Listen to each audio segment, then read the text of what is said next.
Hey everybody, Who's Your Jedi here with another review for you. This time I'm talking episode 19 of season 6 of Arrow, The Dragon. And this is where we really kind of get into a more detailed origin of Ricardo Diaz, aka Richard Dragon. And, I haven't really felt the Richard Diaz as well as strongly as I have some of the other villains we've seen over the course of the series. It just sort of feels like he's like a little bit too good, a little bit too just comes out of nowhere. And this episode, well, it does flesh him out. It continues that. Like here, there's this whole thing called the Quadrant, who are basically like the guys that control crime in the corners of the United States.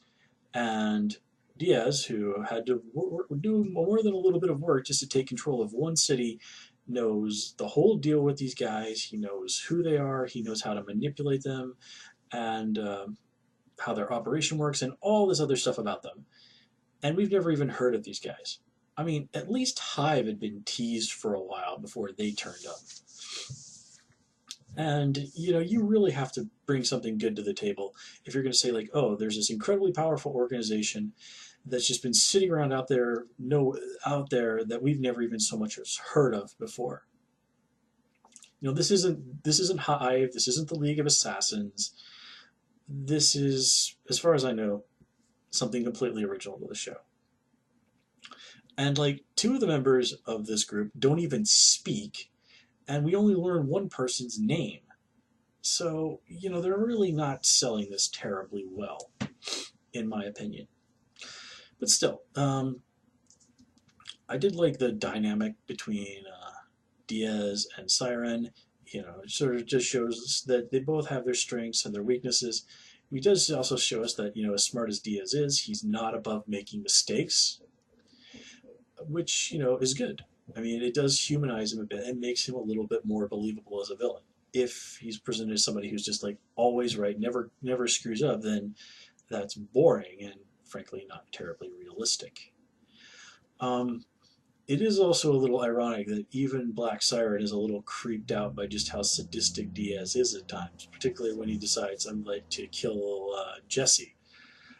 Jesse is basically being murdered for being a real bastard when he was like what 15. I mean, granted, he seemed like a really horrible guy, but this is a dude coming back for revenge for something that happened 32 years ago.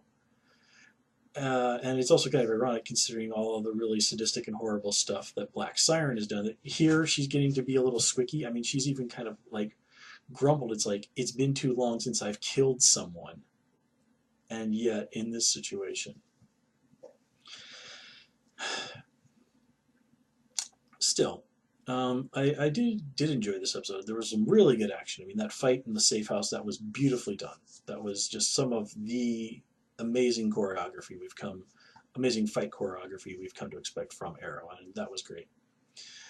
And so yeah, that was a really nicely done part, and I love that bit at the end where you see, it's his dragon tattoo instead of the Arrow logo. Again, a very nice touch.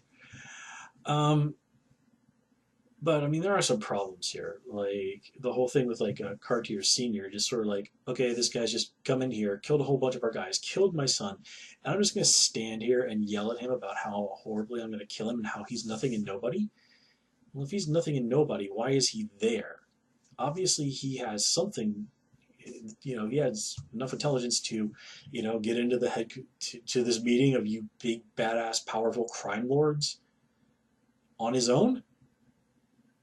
I mean, does that not bespeak him having some degree of skill?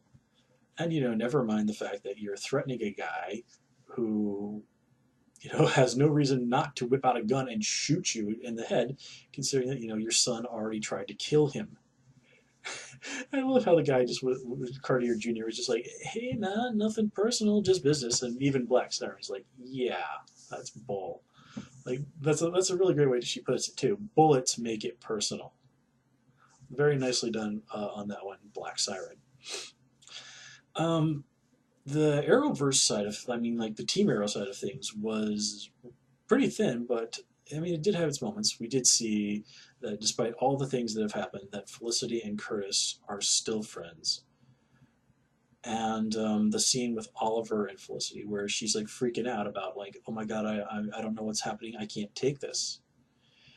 And I like how she brought up that like Oliver really can't make that "I'll always come back" promise. And Oliver says like, yeah, William was right. I can't really promise that, but I'm gonna promise it anyway.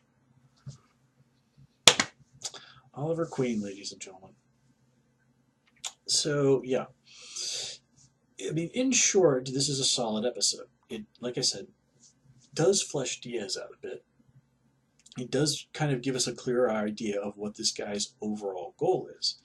And it is certainly interesting that someone we've seen, so competent, so dangerous, albeit in an overblown and not totally believable way, is really suffering from an inferiority complex.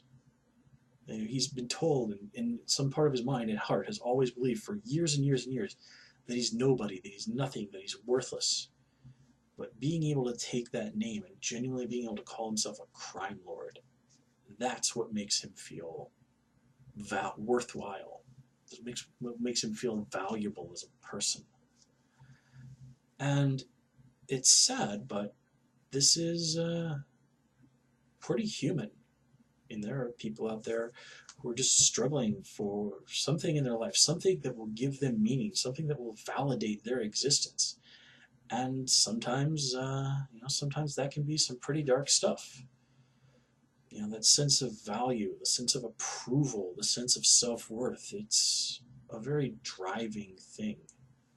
We all want it. We all crave it. We all, to some degree, need it just to get out of bed in the morning. We pride ourselves on the people we are, the things that we are. And if these things are taken away from us, it can be devastating. So, terrible though it is, I can understand where Dragon is coming from on that point. Anyway, guys, I'm going to call it here. As always, please comment, rate, and subscribe. And of course, you can follow me on Twitter at Hoosier Jedi. And please also join me on Tumblr at Jedi Reviewer. Until next time, take care and have a good one.